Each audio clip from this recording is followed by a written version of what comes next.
Assalamualaikum warahmatullahi wabarakatuh. Kami dari kelompok 9 kelas 11 MIPA 1 yang beranggotakan Rena Raihana Nabila, Rifdatul Khairahmat, Voleta Aska Failasufa. Di sini kami akan mempresentasikan bab 3 tentang sistem hukum dan peradilan di Indonesia. A. Sistem hukum di Indonesia. Hingga saat ini belum ada kesepakatan mengenai pengertian hukum loh, dikarenakan oleh banyaknya segi dan bentuk hukum serta perbedaan sudut pandang dari masing-masing ahli. Di sini udah ada pengertian hukum menurut Immanuel Kant dan menurut S.M. Amin S.H. Menurut Immanuel Kant, hukum adalah segala keseluruhan syarat di mana seseorang memiliki kehendak bebas dari orang yang satu, dapat menyesuaikan diri dengan kehendak bebas dari orang lain dan menuruti peraturan hukum tentang kemerdekaan. Sedangkan menurut S.M. Amin S.H., hukum merupakan kumpulan peraturan yang terdiri dari atas norma-norma dan sanksi-sanksi yang disebut hukum, yang bertujuan mengadakan ketertiban pergaulan manusia sehingga keamanan dan ketatatertiban pergaulan manusia sehingga keamanan dan ketertiban terjamin. Selanjutnya ada unsur, ciri, kaidah, dan sifat hukum. Unsur, peraturan bersifat memkasa, sanksi terhadap pelanggar adalah tegas, dan peraturan. Ciri-ciri, ciri hukum yaitu adanya perintah atau larangan yang harus dipatuhi setiap orang. Kaidah, peraturan-peraturan hidup dalam kemasyarakatan tersebut disebut sebagai diadakan oleh badan-badan resmidah hukum. Ditinjau dari isinya yaitu berisi perintah, berisi larangan, dan berisi perkenaan. Sifat, hukum memiliki sifat yang mengatur dan memaksa. Penggolongan hukum. Di sini penggolongan hukum terbagi menjadi 9, yaitu menurut sumbernya, menurut bentuknya, menurut tempat berlakunya, menurut waktu berlakunya, menurut cara mempertahankannya, menurut sifatnya, menurut wujudnya, menurut pribadi yang diatur, dan yang terakhir menurut isi masalah. 1. Menurut sumbernya.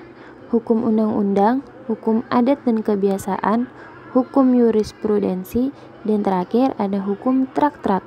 Yang kedua, ada menurut bentuknya, yaitu hukum tertulis dan hukum tidak tertulis. Dan yang ketiga, ada menurut tempat berlakunya, yaitu hukum nasional, hukum internasional, dan hukum asing. Yang keempat, menurut waktu berlakunya, yaitu ada ius constitutum atau hukum positif atau berlakunya sekarang.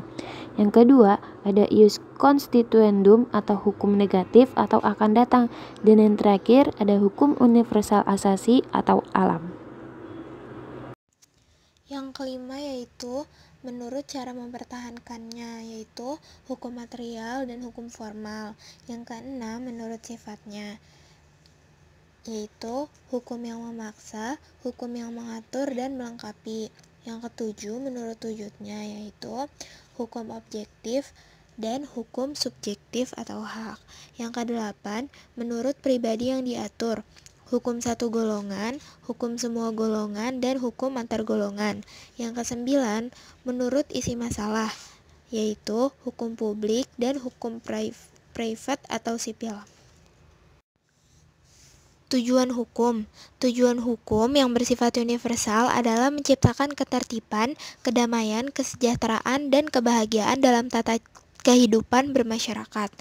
Tujuan hukum menurut Noto Hamijoyo ada 3, yaitu yang pertama mendatangkan tatanan atau keteraturan dan kedamaian dalam masyarakat. Yang kedua mewujudkan keadilan. Yang ketiga menjaga supaya manusia diperlakukan sebagai manusia. Fungsi hukum. Yang pertama sebagai alat pengatur tata tertib hubungan masyarakat. Yang kedua sebagai sarana untuk mewujudkan keadilan sosial lahir batin. Yang ketiga sebagai penggerak pembangunan. Sumber hukum Indonesia terbagi menjadi 4. Yang pertama, UU atau status. terbagi menjadi dua lagi, yaitu arti material dan arti formal. Arti material yaitu undang-undang adalah setiap peraturan yang dikeluarkan oleh pemerintah yang isinya mengikat secara umum. Yang kedua ada arti formal adalah setiap peraturan yang karena bentuknya dapat disebut undang-undang. Yang kedua ada hukum tidak tertulis, merupakan perbuatan yang diulang-ulang terhadap hal yang sama, kemudian diterima serta diakui oleh masyarakat. Yang ketiga ada keputusan hakim. Jurisprudensi adalah keputusan-keputusan dari hakim terdahulu untuk menghadapi suatu perkara yang tidak diatur di dalam UU dan dijadikan sebagai pedoman bagi para hakim yang lain untuk menyelesaikan suatu perkara yang sama. Yang keempat ada traktat. Traktat adalah perjanjian dua negara atau lebih mengenai persoalan-persoalan tertentu yang menjadi kepentingan negara tersebut. Traktat dibagi menjadi tiga, yaitu traktat bilateral, traktat multilateral, dan doktrin. Selanjutnya ada tata hukum Indonesia. Sebagai sebuah negara merdeka, NKRI memiliki tata hukum sendiri. Tata hukum Indonesia sudah ada sejak awal kemerdekaan, yaitu pada tanggal 17 Agustus 1945. Meski Indonesia telah merdeka, tata hukum Indonesia belum sepenuhnya mengatur kehidupan berbangsa dan bernegara masyarakat Indonesia. Oleh karena itu, guna untuk mengisi kekosongan atau kevakuman hukum, terdapat ketentuan Undang-Undang Dasar 1945 sebelum perubahan. Selanjutnya, mencermati sistem peradilan di Indonesia. Yang pertama ada pengertian dan tujuan. Sistem peradilan di Indonesia pada hakikatnya adalah suatu mekanisme dari keseluruhan komponen peradilan nasional, pihak dalam proses, hierarki kelembagaan, serta komponen lain yang bersifat prosedural dan saling berkaitan. Yang kedua ada dasar hukum. Sebagai negara yang menjunjung tinggi hukum atau res state, masyarakat dan para penyelenggaraan pemerintahan Indonesia mendasarkan setiap kegiatan dan kebijaksanaan pada hukum yang berlaku. Sistem hukum di Indonesia berasal dari percampuran antara sistem hukum di Eropa, hukum agama, dan hukum adat. Klasifikasi lembaga peradilan dibagi menjadi 4. Yang pertama, peradilan umum. Peradilan umum adalah salah satu kekuasaan hakim bagi rakyat pencari keadilan pada umumnya, yang meliputi 1. Pengadilan negeri, 2. Pengadilan tinggi, 3. Pengadilan khusus. Pengadilan khusus terdiri atas pengadilan anak, pengadilan niaga, pengadilan HAM, dan pengadilan korups. Yang kedua, peradilan agama. Peradilan agama adalah salah satu pelaku kekuasaan kehakiman bagi rakyat pencari keadilan yang beragama Islam mengenai perkara tertentu, yang terdiri atas 1. Pengadilan agama, pengadilan tinggi, pengadilan khusus. Yang ketiga adalah peradilan militer. Peradilan militer adalah badan yang melaksanakan kekuasaan kehakiman di dunia peradilan militer, yang meliputi 1. Pengadilan militer, yang kedua pengadilan militer tinggi, yang ketiga pengadilan militer utama, dan yang terakhir yang keempat pengadilan militer pertempuran. Yang keempat, peradilan tata usaha negara atau peradilan TUN. Peradilan TUN adalah salah satu pelaku kekuasaan kehakiman bagi rakyat pencari keadilan terhadap sengketa tata usaha negara. Misalnya, 1. Pengadilan Tata Usaha Negara atau TUN. Yang kedua, Pengadilan Tinggi Tata Usaha Negara atau TTUN. Yang ketiga, Pengadilan Khusus. Perangkat lembaga peradilan dibagi menjadi 3. Yang pertama, Mahkamah Agung. Mahkamah Agung adalah peradilan negara tertinggi dari semua lingkungan peradilan. Yang kedua, Mahkamah Konstitusi. Mahkamah Konstitusi adalah salah satu lembaga negara yang melakukan kekuasaan kehakiman secara merdeka guna menyelenggarakan peradilan untuk menegakkan hukum dan keadilan. Mahkamah Konstitusi berwenang untuk menguji undang-undang terhadap Undang-Undang Dasar NKRI 1945 dan memutuskan sengketa kewenangan lembaga negara. Yang ketiga yaitu Konstitusi Yudisial atau KY. KY berkedudukan di ibu kota NKRI, bersifat mandiri, dan dalam pelaksanaannya kewenangannya bebas dari campur tangan kekuasaan lain. KY berwenang untuk mengusulkan pengangkatan hakim agung dan mempunyai wewenang lain. dalam rangka menjaga dan menegakkan kehormatan, keluhuran, martabat, serta perilaku hakim. Peran lembaga peradilan dan asas-asas peradilan. Peran lembaga peradilan yaitu sebagai penegak hukum yang memeriksa, mengadili, dan memutuskan setiap perkara yang diajukan kepadanya agar mendapat keadilan. Asas-asas peradilan dibagi menjadi 4. Yang pertama yaitu pengadilan memeriksa, mengadili, dan memutuskan perkara dengan hadirnya terdakwa. Yang kedua, pengadilan tidak boleh menolak untuk memeriksa, mengadili, dan memutuskan perkara yang diajukan. Yang ketiga, pengadilan mengadili menurut hukum dengan tidak membeda-bedakan orang. Yang keempat, setiap orang yang bersangkutan masalah berhak memperoleh bantuan hukum. C. Menampilkan sikap yang sesuai hukum. Sikap yang sesuai hukum ada 5. Yang pertama, mematuhi nasihat orang tua. Yang kedua, mematuhi peraturan sekolah.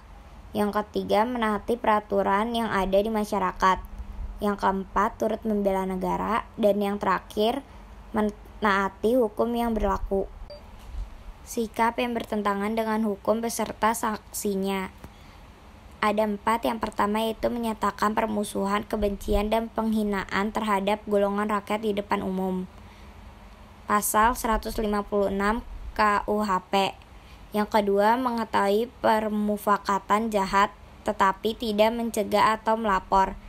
Pasal 164. Yang ketiga, melanggar kesusilaan. Pasal 281 KUHP. Yang keempat, dengan sengaja merampas nyawa orang lain. Pasal 338 KUHP.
Sekian dari kelompok 9, kurang lebihnya mohon maaf. Wassalamualaikum warahmatullahi wabarakatuh.